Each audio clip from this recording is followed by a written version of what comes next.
দেসিনা আপু অনেক কথা বললো, আমরা সবাই খুব মন দিয়ে শুনলাম। অনেক সেলিব্রিটিরা ছিল, যেমন পুচি ফ্যামিলি ছিল, সবুদায়াত ছিল, তারপরে বায়োজিনের আরও অনেক কর্মচারীরা ছিল, তারপরে সিও স্যার ছিল। সবাই আপুর কথা খুব মনোযোগ দিয়ে শুনতেছিল। আমি যদি ওই ভিডিওগুলো যদি আপনাদের সামনে তুলে ধরতাম, তাহলে ভিডিও 1 ঘন্টা কেন 3 ঘন্টা 4 ঘন্টায়ও শেষ হতো না। অনেক কথা বলছে, আমি শুধু ভিডিও ক্লিপগুলো স্কিপ করে করে আপনাদেরকে দিচ্ছি, যাতে আপনাদের সাথে আমি পুরো দিনের ভিডিওটা শেয়ার করতে পারি। এই জন্য এই যে আপুকে অনেক সাংবাদিকরা প্রশ্ন করতেছিল, আপু উত্তর দিচ্ছিল। আপু অনেক আন্তরিক একজন মানুষ। আপু সবার একটুও বিরক্ত হয়নি, সবার প্রশ্নের উত্তর খুব সুন্দরভাবে দিয়েছে।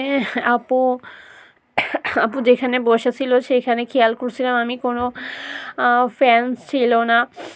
তারপরেও আপু গরমের ভেতরও সবার প্রশ্নের উত্তর দিয়ে যাচ্ছিল। আপনারা সবাই বুঝতে পারছিলেন যে আপু ঘামছিল।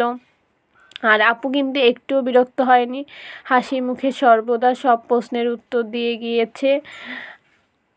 এই যে আমিও বসে বসে মন দিয়ে আপুদের কথা শুনতেছি। তারপর সিও স্যার কথা বললো, সবগুলোই শুনলাম মন দিয়ে।